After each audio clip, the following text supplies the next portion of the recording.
Happy birthday to my world. এই মানুষটির জন্মদিন আমার নিজের জন্মদিনের থেকেও খুবই স্পেশাল আমার কাছে। তার জন্মদিন এলে আমি পাগল হয়ে থাকি তার বার্থডেটা কিভাবে স্পেশাল করা যায়। তবে কার জন্মদিন এটা? এটা হলো আমাকে জন্ম দেওয়া সেই মানুষটির জন্মদিন, মানে আমার মার জন্মদিন। আমাদের জন্মদিন যেমন আমাদের মায়েদের কাছে খুবই স্পেশাল, তেমন তাদের জন্মদিনও আমাদের সন্তানদের কাছে স্পেশাল হওয়া উচিত, কারণ তারা না থাকলে আমরা পৃথিবীর আলো দেখতে পেতাম না। দিনটি ছিল 1 জুলাই। প্রতি বছর আমি কিছু না কিছু চেষ্টা করি আম্মুর জন্য করার, তবে তার বার্থডেটা আমি 1 তারিখ করতে পারিনি। আমার সেলিব্রেশন করতে হয়েছিল 30 তারিখ।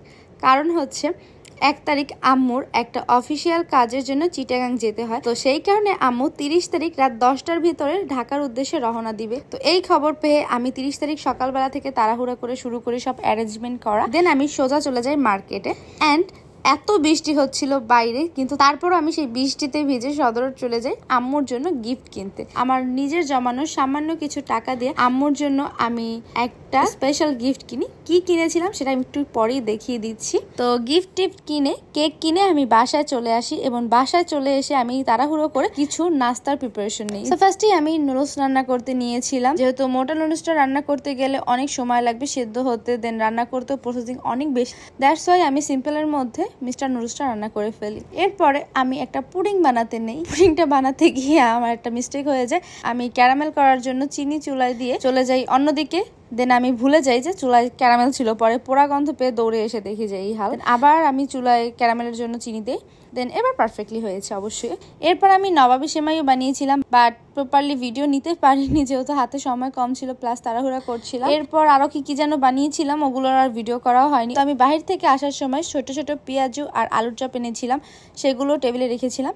তো এই তো তাড়াহুড়া করে আমি সব অ্যারেঞ্জমেন্ট করে আমরা সবাই নিচে লুকিয়েছিলাম। আমার বড় মামা, ছোট মামা, ফুপি, কাকি সবাই ছিল নিচে।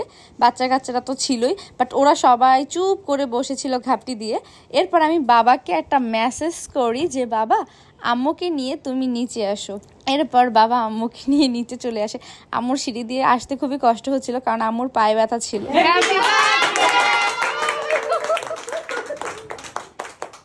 আম্মু খুবই হ্যাপি ছিল, আম্মুর ফেস দেখলেই বোঝা যাচ্ছে।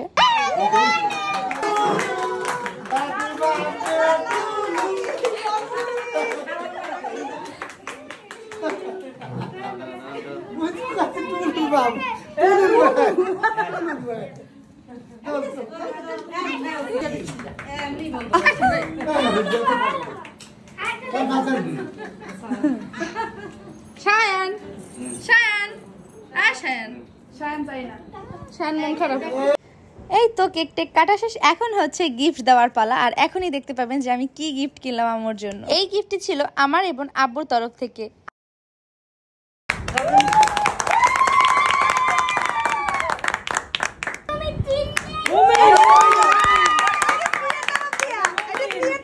আব্বু দিয়েছিল স্বর্ণের একটি কানের দুল, এবং আমি দিয়েছিলাম একটি আংটি।